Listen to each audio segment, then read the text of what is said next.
Hello everyone, welcome to GK Today. A very good morning to all of you. This is Arzu Kakkad.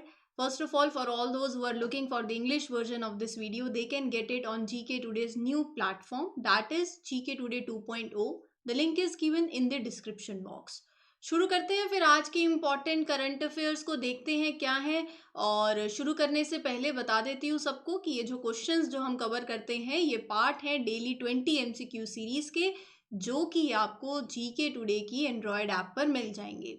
वहाँ पर more than 500 plus questions every month available होते हैं, category wise questions भी होते हैं, तो आप refer कर सकते हो जीके टुडे की एंड्रॉयड ऐप को। और पहला क्वेश्चन क्या है, मुझे लगता है कि काफ़ी बच्चों ने पढ़ लिया होगा, आंसर भी कईयों के माइंड में आ गया होगा, तो फिर देखते हैं, पढ़ते हैं और शुरू करते हैं। पहला क्वेश्चन क्या है, Donyi Polo airport has been inaugurated in which state या फिर union territory. So Donyi Polo airport ये कौन सी स्टेट में या फिर यूटी में इनॉग्रेट हुआ है रिसेंटली। इसमें वेट नहीं करेंगे, ऑप्शंस का टाइम नहीं दूंगी क्योंकि आप सबके पास आंसर है, आपको ऑलरेडी बहुत टाइम मिल गया है। आंसर है अरुणाचल प्रदेश, ऑप्शन बी। तो रिसेंटली अरुणाचल प्रदेश के अंदर ये एयरपोर्ट जो है इसको इनॉग्रेट किया गया, हमारे प्राइम मिनिस्टर नरेंद्र मोदी ने किया। तो यहाँ पर ये जो एयरपोर्ट है ये कहाँ इनॉग्रेट हुआ है, ईटानगर। तो कैपिटल है अरुणाचल प्रदेश की, याद में रखना, वैसे भी इंपॉर्टेंट हो जाता है कैपिटल, स्टेट कैपिटल्स पता होनी चाहिए, कोई भी स्टेट न्यूज़ में हो एटलीस्ट कैपिटल्स तो पता हो। तो चीफ मिनिस्टर, गवर्नर इंपॉर्टेंट होती हैं ये सब चीज़ें, पर मालूम रखा करो। अब यहाँ जो है ना बात ये है ये एयरपोर्ट की, तो 2019 में इसका जो फाउंडेशन स्टोन है इट वाज लेड।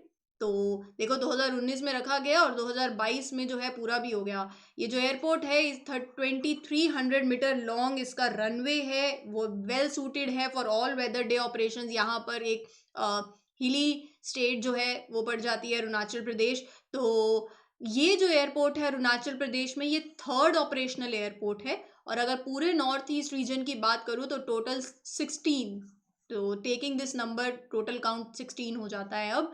साथ ही साथ ये जो एयरपोर्ट है मतलब ये कवर करता है 690 एकड़। और इसका अपना एक सिग्निफिकेंस है, देखो चाइना बॉर्डर लगता है ना, तो ऑटोनोमस रीजन तिब्बत जो है ऑटोनोमस रीजन ऑफ चाइना, तो उससे बॉर्डर एक सेंसिटिव इशू रहा है इंडिया चाइना का बॉर्डर बेसिकली। अलग इसमें जाएंगे नहीं ज़्यादा डेप्थ में, लेकिन ऐसे प्रोजेक्ट्स जब आप लाओगे तो डेफिनेटली इसका एक अपना एक रोल है, एक सिग्निफिकेंस है। तो for further development also in the north east region. तो ये कुछ इंपॉर्टेंट है। और जो इसका जो टर्मिनल है द एयरपोर्ट टर्मिनल, वो it is a modern building जो कि प्रमोट करती है renewable energy, recycling of resources and energy efficiency. और ये जो नाम है एयरपोर्ट का, डोनी पोलो एयरपोर्ट, ये नाम बेसिकली रिफ्लेक्ट करता है the traditional heritage, the rich heritage of Arunachal Pradesh. Donyi का मतलब होता है सन और पोलो मीन्स मून, ठीक है, तो ये भी याद रख सकते हो। हाँ, इसी के साथ चलते हैं आपके अगले क्वेश्चन के ऊपर। क्वेश्चन कहता है क्या, CV Anand Bose has been appointed as the governor of which state. कौन सी स्टेट के गवर्नर हैं सीवी आनंद बोस, जिन्हें अभी रिसेंटली अपॉइंट किया गया है। 4 स्टेट्स हैं, तो चलो फिर वेस्ट बंगाल पे रुक जाते हैं क्योंकि ऑप्शन सी इस क्वेश्चन का सही आंसर है, वेस्ट बंगाल वो स्टेट है।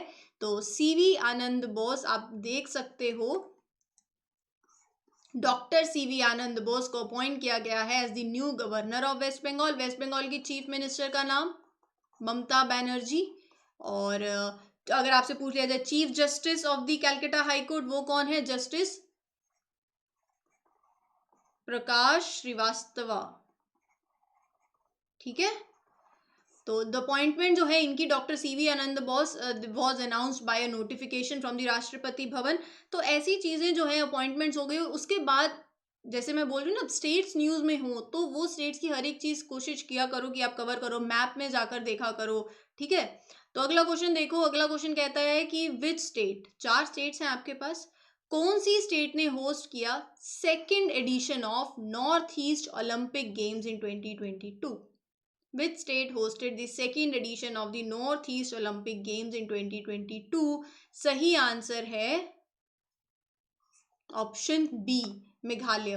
ठीक है, कहाँ पर है, नॉर्थ ईस्ट में चलते हैं। अरुणाचल प्रदेश तो देख आए थे, शिलोंग देख रहे हो कैपिटल है, और ये है मेघालय, बॉर्डर लगता है असम के साथ, ठीक है। और अगला जो एडिशन होने वाला होगा तो वो नेक्स्ट एडिशन जो होगा it will be hosted by Nagaland. Nagaland की कैपिटल कोहिमा, बॉर्डर लगता है देखो मणिपुर है इधर, असम है ऊपर, अरुणाचल प्रदेश है।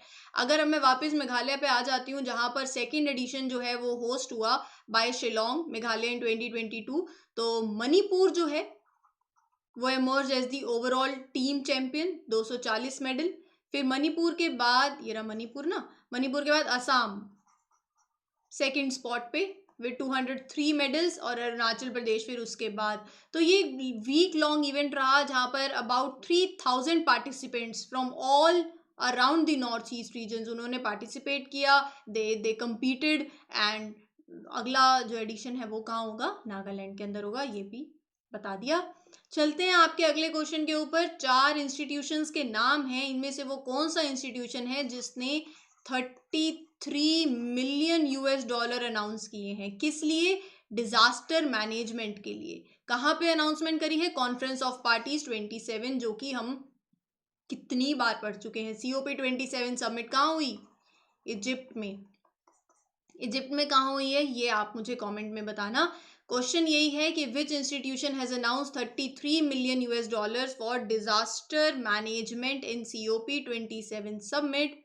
तो वो इंस्टीट्यूशन है US agency for international development. कितना अनाउंस किया, इंपॉर्टेंट हो जाता है, ऐसे भी कुछ सवाल मुड़ के आ सकता है। 33 million US dollar. Disaster management से नाम से ही समझ आ रहा है कि वो कम्युनिटीज जो कि एट द रिस्क होती हैं of the climate prone disasters, cyclones, droughts, floods, तो उनकी मदद के लिए, ताकि so that they can access to the early warning system. वहाँ का एडमिनिस्ट्रेशन जो है फिर एक प्रोएक्टिव रोल प्ले कर सकते हैं, they can come out with the better solutions. Early stage पे जब आप कुछ डिटेक्ट करते हो आपको पता चल जाता है, काफ़ी जिंदगियां बच सकती हैं, ठीक है। तो इसी के लिए US agency for international development ने पार्टनर किया है वर्ल्ड मेट्रोलॉजिकल ऑर्गेनाइजेशन के साथ, national oceanic and atmospheric administration के साथ, और नेशनल अथॉरिटीज के साथ जो वल्नरेबल एरियाज में है, ताकि स्केल अप कर सको आप अर्ली वार्निंग सिस्टम्स को। ये रहा आपका अगला सवाल आपके स्क्रीन्स पर।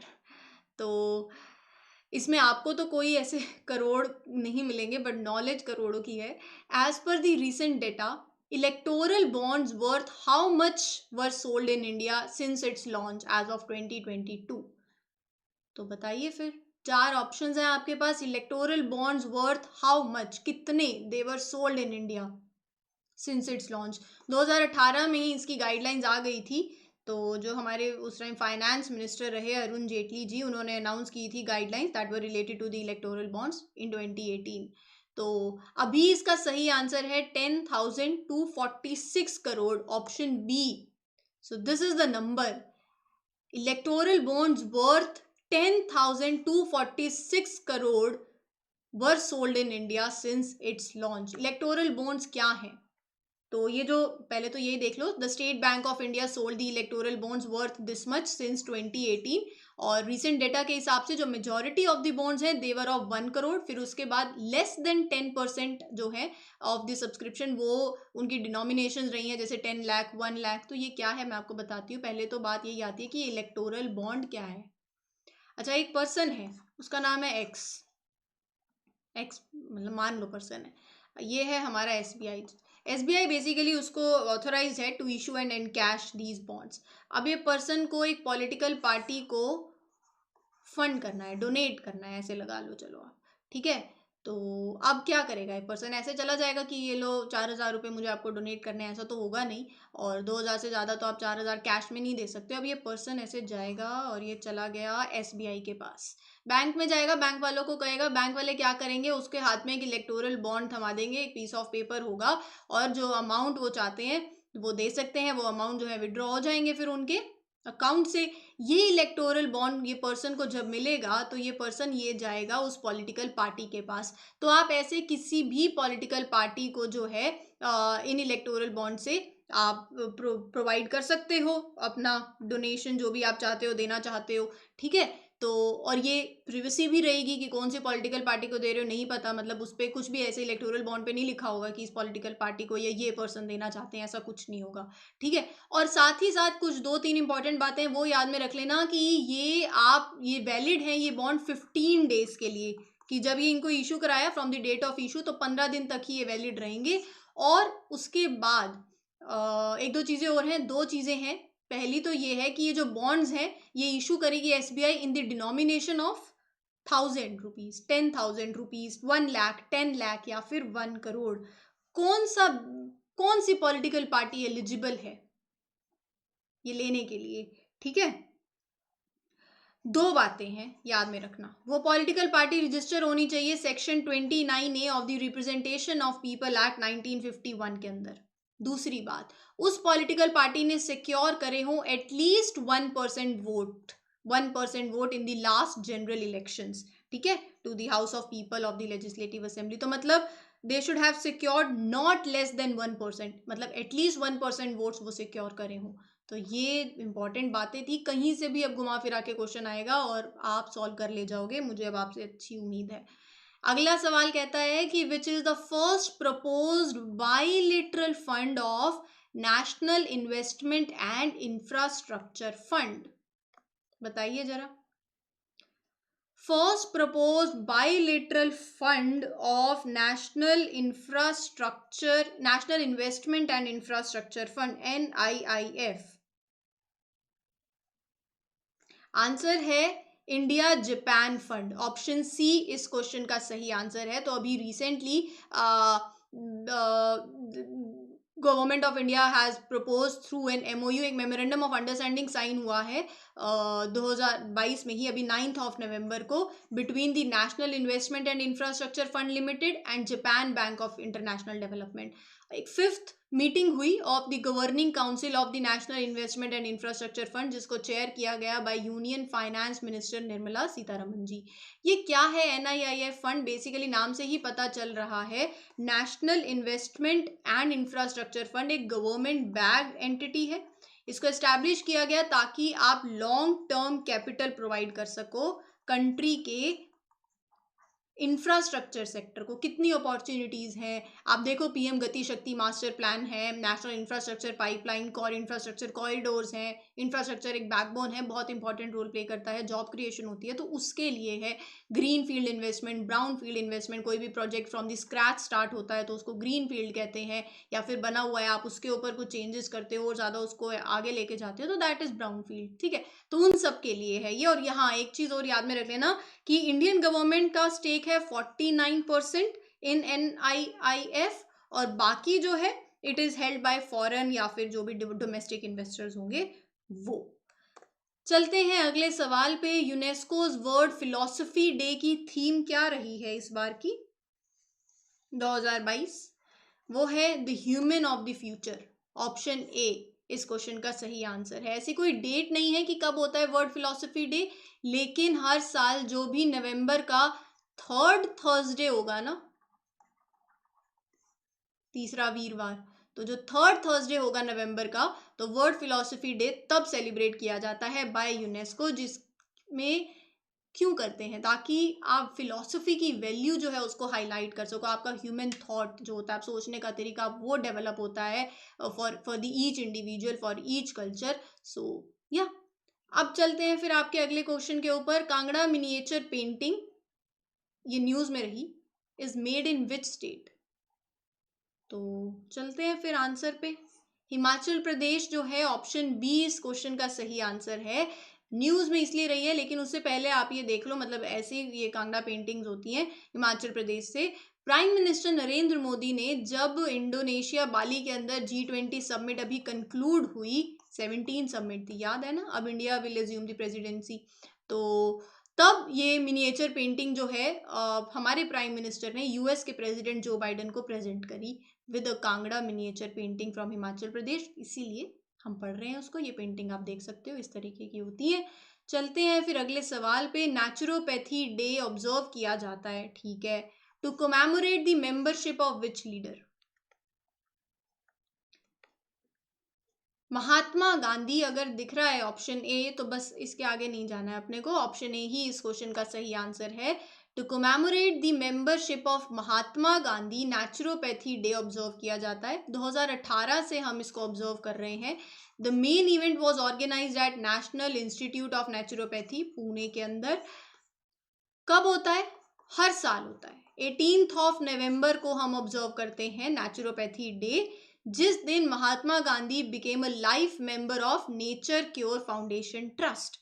थीम क्या थी इस साल की? Naturopathy and integrative medicine.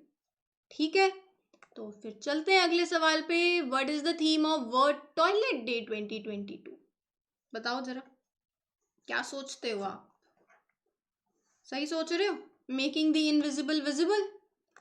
Option B, यही है थीम वर्ल्ड टॉयलेट डे की, मेकिंग द इनविजिबल विजिबल। हर साल 19 नवंबर को ऑब्जर्व किया जाता है वर्ल्ड टॉयलेट डे, ताकि आप अवेयरनेस रेज कर सको अबाउट द सैनिटेशन। और थीम रही इस साल मेकिंग द इनविजिबल विजिबल। अच्छा, मुझे एक बात ये भी बताओ कि कौन सा एसडीजी जो है सस्टेनेबल डेवलपमेंट गोल वो इंटरलिंक्ड है इससे? एसडीजी 6 पढ़ना जरा, कौन सा है ये? होमवर्क है, पढ़ना। खुद से पढ़ोगे तो एक दो और भी देखोगे, ठीक है, लेकिन एसडीजी 6 जरूर पढ़ना। तो फिर यहाँ तो आपके इंपॉर्टेंट करंट अफेयर्स आज के खत्म होते हैं, सेशन नहीं खत्म हो रहा है। अब चलते हैं हमारी रिवीजन कैटेगरी पे। पहला क्वेश्चन देखिए जरा क्या कहता है, और फिर बताइए जरा इसका answer. Which institution has released a report titled a proposal for digital banks in India licensing and regulatory regime? पढ़ लिया? नीति आयोग। कौन से स्टेट ने पार्टनर किया है यूएनडीपी के साथ to add data in climate resilient agriculture to the digital public goods registry? Telangana. कौन सी इंडियन स्टेट ने लॉन्च किया है first AI powered digital Lok Adalat? Rajasthan. Which is the venue of national health authority's first hackathon under Ayushman Bharat digital mission hackathon? Pune. अच्छा, what is the name of the single repository of all India government's digital projects to be shared with the world? India Stack Global. What is the theme of Digital India Week 2022? क्या है theme जरा सोचो, important होता है। Catalysing new India's techade. ठीक है, ये वापस से लिख देती हूँ यहाँ पर जरा। हाँ, तो catalysing new India techade is the theme of digital India week 2022। और अगला सवाल कहता है कि open network for digital commerce ONDC launch the grand hackathon in collaboration with which institution? तो वो है नाबार्ड। आगे देखो जरा, which is the first institution in India to join IBM quantum network? IIT Madras. Which cities have joined UNESCO's global network of learning cities? आप सोचो, सोचना आपका काम है, लिखना मेरा काम है। और सही सोच रहे हो तो बढ़िया है, अगर कहीं भी एक पॉइंट गलत हो जाता है तो कोई बात नहीं, यहाँ पर रिवाइज हो जाएगा। वरंगल, थिरसुर, नीलांबुर, तो these cities have joined UNESCO's global network of learning cities. India's first shared radio access network solution is set to be launched in which city? Mumbai. Which countries are associated with Trans-Himalayan Multi-Dimensional Connectivity Network? China, Nepal. Which is the first global big tech company to join ONDC? Microsoft.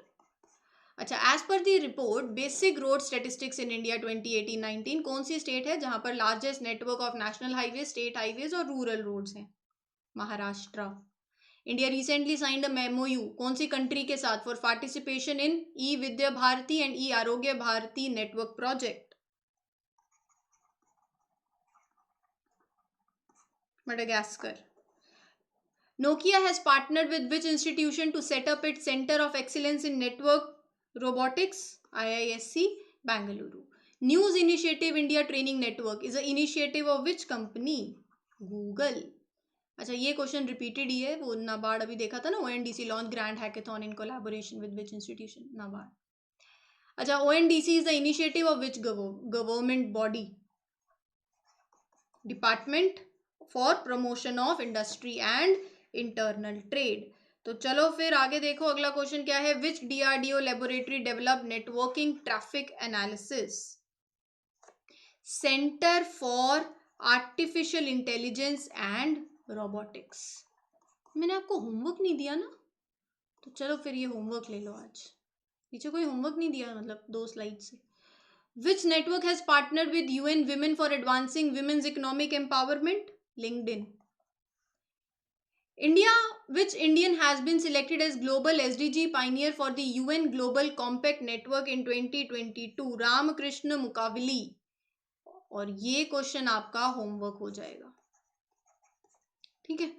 Which Indian state has joined the global network of advanced manufacturing hubs of World Economic Forum?